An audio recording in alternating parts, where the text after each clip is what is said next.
I'm recording this for our attendance. And now I will take a photo.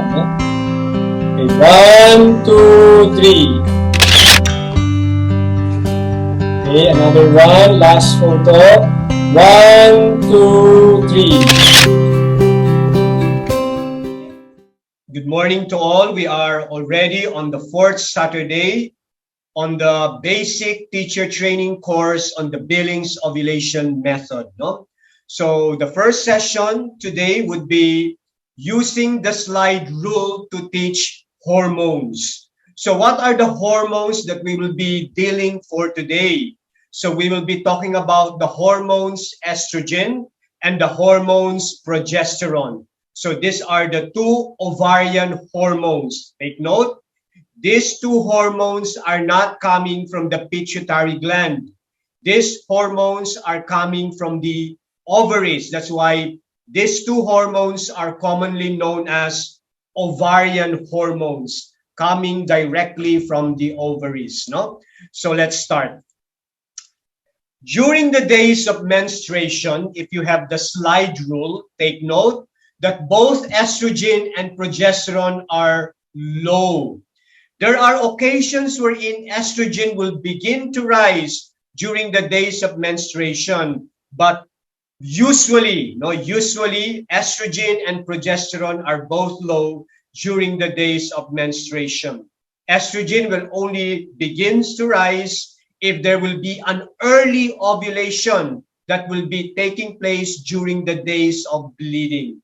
But normally and most of the time, estrogen and progesterone are both low during the days of menstruation. So take note of that. During the days of menstruation, the two ovarian hormones are both low at the baseline. No? Now, looking at the sample chart, we will be able to notice that days 1 to 5, these are the days of menstruation.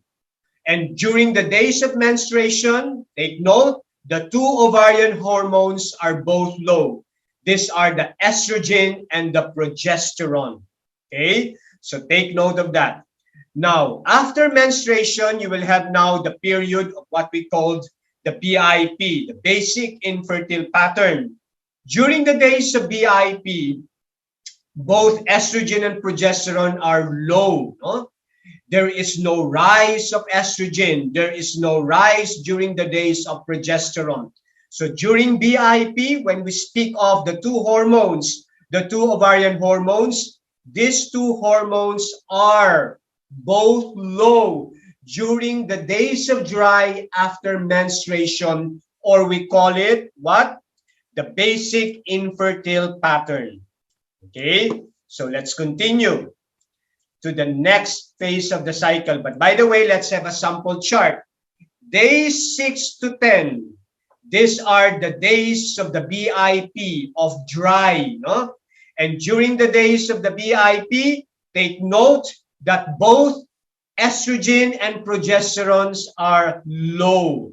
So there is no follicular activity during these days. That is why the two hormones are at the baseline, both low. Now, what happens now? No? Estrogen, take note of this, estrogen begins to rise on the first appearance of mucus. We call it ER. And what is the meaning of ER? ER means estrogen rise. The estrogen will only rise in the body of the woman the moment there is already a discharge, which is the white men's or the mucus. Look at the second bullet point.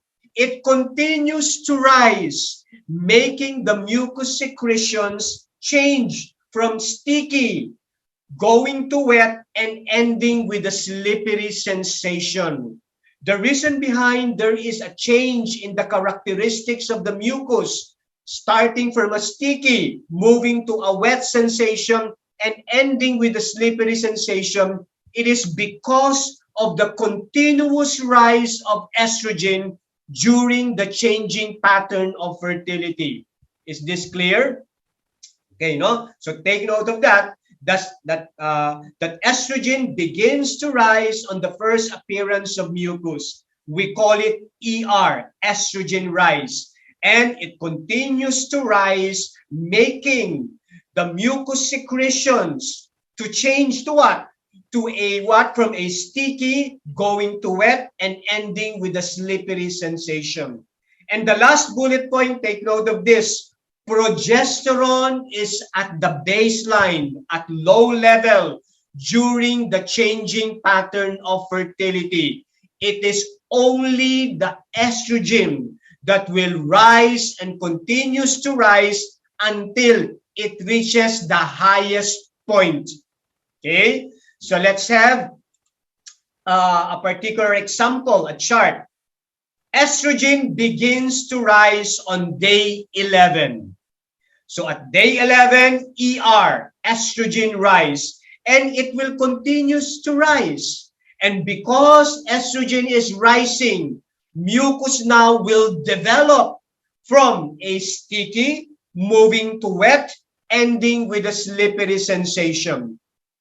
The next item here is this one. The highest point of estrogen happens before the day of ovulation. If day 16 is the peak day and the day of ovulation, then the highest amount of estrogen in the body of the woman will be happening on day 15. This is your assessment 1, if you still remember. For those already done with the assessment, there is a question there, no? What do you think is the highest amount of estrogen in this particular chart? And most of you were able to get it correct, no? So in this scenario, it is 15. Take note of the principle. The highest amount of estrogen will only happen the day before ovulation. If ovulation happens on the peak day, then, for example, in this chart, 16, then 15 would be the day wherein you have the highest amount of estrogen. Okay? Do you have any question regarding this one? Is this clear to all? Is this clear? Can I see thumbs up? Yes. Okay, no? So thank you. So let's move. Okay, let's move now to our next one. So, but take note na, during the days of the changing pattern of fertility, days 11 to 16, progesterone is considered to be at the baseline or low. Now, what happens during the peak day? Look at this, no? Peak day, take note of this, estrogen begins to fall. Okay? Estrogen begins to fall during peak day. And a new hormones now will commence. That is progesterone. Progesterone begins to rise. So during peak day, there are two things happening. At peak day, estrogen drops, but a new hormones will commence. And that is the beginning of the rise of progesterone. Doctors John and Evelyn Billings usually name this as PC, progesterone change. There is a sudden change in the hormones. A new hormone now will commence, and that is progesterone. Peak day is very crucial because two things are happening. At peak day, estrogen begins to fall and progesterone begins to rise. So take note of these two things happening during the peak day. Let us have a concrete example. On day 16, that is the peak day, the day of ovulation. Day 16, estrogen begins to fall because it is the peak day. But there is another one, no? But it will rise again, no? On day 16, estrogen begins to fall but will rise again. Look at the second bullet point. On day 16, progesterone begins to rise. So day 16 is really crucial for this particular chart because it is a peak day. Peak day, estrogen drops, but it will rise again. When? I will tell you after these slides. But on day 16, progesterone will what? Will rise. PC, progesterone change, no? And during the luteal phase, both estrogen and progesterone are elevated. Take note, estrogen drops during peak day, but it will rise again. That is why during the luteal phase, these two hormones, estrogen and progesterone, are both elevated, meaning both of them are very high. So before I let please look at the slide again before I continue. So during the days of menstruation, the ovarian hormones are at the baseline, very low. Similarly, during the days of the BIP, the hormones, progesterone and estrogen are both low. But during the first appearance of mucus, there will be an estrogen rise. Estrogen will continue to rise until it reaches the highest point. The highest point is the day before ovulation. Okay, if the peak day is the day of ovulation, during the peak day, estrogen drops, but a new hormones will commence, and that is progesterone. Progesterone begins to rise during the day of the peak day. And then what happens during the luteal? Both hormones, estrogen and progesterone, will be at the high level or elevated. Okay, so let me continue the PowerPoint presentation. Look at this particular chart. No? So I want to have a what? I want you to answer. Okay, what can you say about the ovarian hormones during days 1 to 5 in this particular chart? Okay, what can you say? Is it high or is it low or at the baseline? Low. Low, no? So if you will be asked by your clients, no, or during the pre-Cana, you can mention about the hormones. Hormones, estrogen and progesterones are low during the days of menstruation. And where are the days of menstruation? Day 1, day 2, day 3, day 4, day 5. Oh, what about day 6? Day 6 is no longer menstrual bleeding. Look at the sensation. It is dry. So day 6 is the beginning of the BIP. So take note of assessment 1. When you count the days of the BIP, it includes the dry spotting. What can you say about day 6 to day 11 in terms of the ovarian hormones? Okay, what can you say about? Estrogen is going It's up. still what? It's still? Still low. What can you say about the hormones, estrogen and progesterone during days 6 to 11? Is it high or at the baseline or low?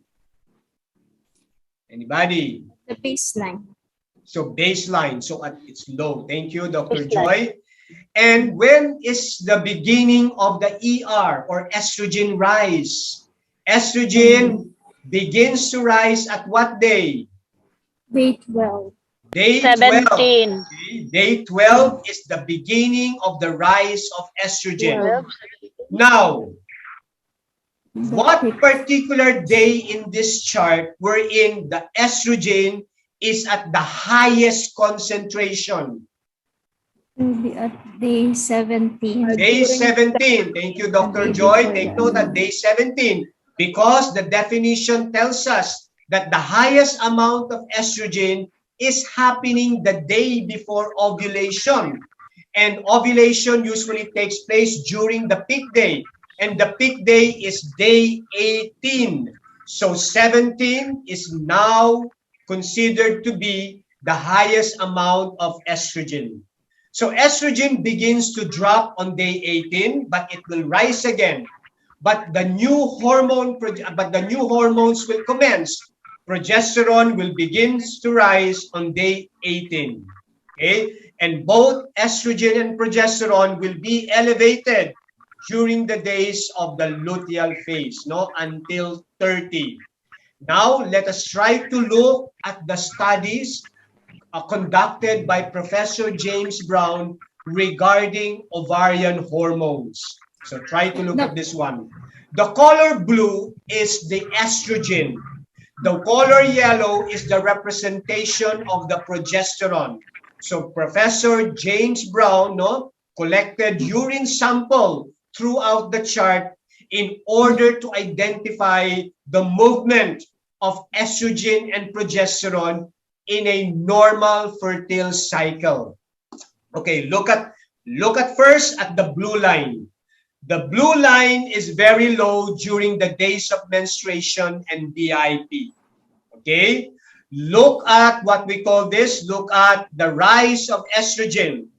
The rise of estrogen begins on day what?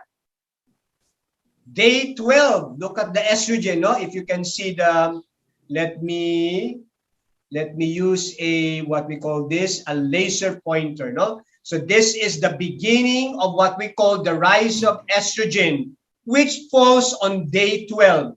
And it continues to rise, look. And it rises, and the highest is before the peak day, no? Before the day of ovulation. And look at your estrogen. During peak day, it drops, and it will rise again when? Either day 2 or day 3 of the luteal phase. I repeat, estrogen will drop during the peak day, and it will rise again when? Either it will rise on the second day of the luteal phase, or it will rise again at the third day of the luteal phase. Look now at your progesterone, the yellow one. Progesterone is low at the baseline from menstruation to BIP to the changing pattern of fertility. Progesterone begins to rise during the day of peak ovulation, peak day, and it will rise continuously. Now look at the end. The moment estrogen and progesterone drops, no, they need to drop at the same time. They will drop or they will start to decline, no, 11 to 16 days of the luteal. The moment estrogen and progesterone drops, that is the end of the luteal phase and the beginning of the menstruation. That is why the other definition of menstruation is this, if you still remember. Menstruation is what? Is the the gradual drop of both estrogen and progesterone. So I repeat, menstruation is a signal that both hormones, estrogen and progesterone, are what? Are already at the baseline. So this is a normal fertile cycle wherein you can see how the hormones, estrogen and progesterone will move. Okay? And where is the day of ovulation? The day of ovulation is happening on the peak day. Okay? Is this clear to all? So if you will be asked what is happening to the different hormones, ovarian, you can use the slide rule to teach the hormones.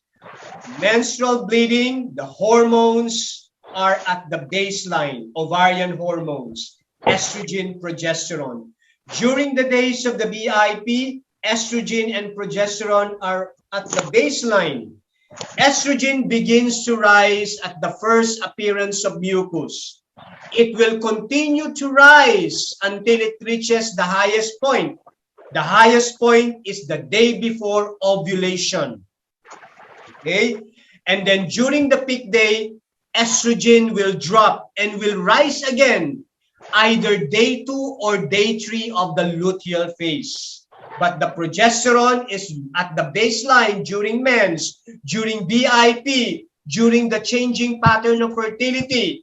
Progesterone begins to rise during the day of ovulation, and it will rise together with the estrogen. And when these two ovarian hormones will drop, no? And that will be the end of the luteal phase, and that is the beginning of a new cycle, which will start at the day of menstruation. Okay, so this is your BIP. Look at the BIP, baseline estrogen. Okay, baseline estrogen. Now, I want you to look at this particular chart. No? Look at this chart. Okay, please, all of you, please look at this chart. What can you say about the progesterone, the color yellow?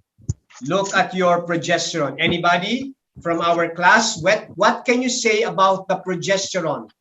At the baseline? Always at the baseline from day 1 to day 35. Why?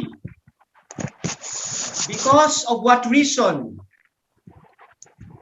How come the progesterone did not rise? No? How come the progesterone from day 1 of the cycle until day 35, the progesterone is at the baseline?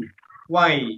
No changing pattern? No changing pattern, but the most important, there is no Ovulation. no ovulation, no peak. If there will be no ovulation, then there will be no progesterone. Okay, and if there will be no progesterone, there will be no luteal phase. All the green colors that you are seeing, these are all BIPs, no? Okay, now, look at day 31, 32, and 33. Are those days are menstrual bleeding? Yes or no? No. No. No, we Because cannot according to assume. the rule, menstruation will only commence if there is a peak day. And what is the other definition of menstruation? Menstruation is the gradual drop of both estrogen and progesterone. Look at your estrogen and look at your progesterone. Is there a gradual drop? There is no gradual drop because in the first place, your progesterone did not rise. So that is a withdrawal bleeding. Okay? Because withdrawal bleeding is totally different from menstruation. Menstruation is caused by the drop of both, dapat dalawa, both estrogen and progesterone. But look at the scenario. There is no There is no scenario in the chart wherein the estrogen and progesterone gradually drops because your progesterone is always at the baseline. Okay? Now, I want you to focus on the blue lines, no? The estrogen. So, your estrogen begins to rise on day 8 and it begins to drop at day 9. And then it rises again on day 13 and day 14, but it drops again on day 15. It rises again on day 20 and it drops at day 26. Estrogen did not reach the highest level. Look at this one. Look at your estrogen. It must reach the highest level. So it is measured in what? In micromole, no? In the urine sample. Look at this, no? But your estrogen is simply what? Slightly raising up, no? But there is no continuous rise. And what kind of pattern is this?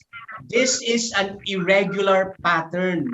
So if a mother, a woman, or any of your client will say, I am an irregular pattern, it means there is what we call hormonal imbalance. Look at the hormones. In order for the hormones to be considered normal, this is the normal movement of hormones. At the baseline during BIP, it will begin to rise. It will reach the highest point. At peak day, estrogen drops. And then progesterone is low. Progesterone begins to rise at peak day. And both of them, estrogen and progesterone, will be elevated during luteal and gradually drop 11 to 16 days after the peak. The sudden or the gradual drop of both hormones, estrogen and progesterone, is what we call menstruation. So the end of the luteal phase. But this one, there is no continuous rise of estrogen. Progesterone at the baseline. An irregular pattern is an indication of what? Indication of a what? of a hormonal imbalance, no? So the moment estrogen begins to rise and the moment it begins to drop, it will cause the mother to be moody, very difficult when it comes to managing her emotions, no? That's why most women were experiencing hormonal imbalance, no? Madaling uminit ang ulo. And this is a scenario of an irregular pattern wherein the hormones are not in its normal pattern. Is this clear? Do you have any questions regarding the hormones? Let me stop the sharing. I can. Any question? You may use the chat box. Okay, thank you, Pat. Your favorite hormones, no? Okay, so hormones, take note. Men's, BIP, both hormones, ovarian hormones at the baseline. First appearance of mucus, estrogen begins to rise. It rises, and the highest point will be the day before the ovulation.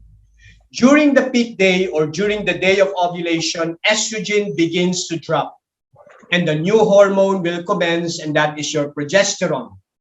Your estrogen will rise again, either during day 2 or day 3 of the luteal, but your progesterone will continue to rise, no? Beginning at the day of ovulation. Any question? Please have it in the chat box, or you may switch on your microphone. Is this clear? Sir, okay, let me read the question. Sir, kapag wala na po bang matres, ibig sabihin, hindi na po nagpo-produce ng hormones. Okay, take note. Estrogen and progesterone are both ovarian hormones, no? As long as the ovaries are there, then there will be production of the two hormones, ovarian hormones, estrogen and progesterone. For those women na yung nagkaroon ng hysterectomy, kung tinanggal lang yung bahay bata or the what we call this, yung matres in Filipino, no? Okay, the ovaries are still there, and those ovaries, no, will produce the ovarian hormones. But if it is complete hysterectomy, tinanggal lahat, meaning pag sinabi mong complete hysterectomy, it includes the ovaries, no? And then with that, you are considered to be a menopausal-like, no? Talagang wala ka ng estrogen and progesterone, no? So hysterectomy can be partial. It can be complete hysterectomy. If it is complete, it includes the two ovaries. And if you don't have any more ovaries, then no more estrogen, no more progesterone. As if the body is like the body of a menopausal woman. Okay, thank you. If it is clear. Thank you, Molary. Yes, do you have any questions, Pa? Before we proceed to the next topic. Okay, so with that, so let's go to the next one. Huh? Okay, and after this one, we will have the short break. Huh? So let me stop the recording as I switch on to the next.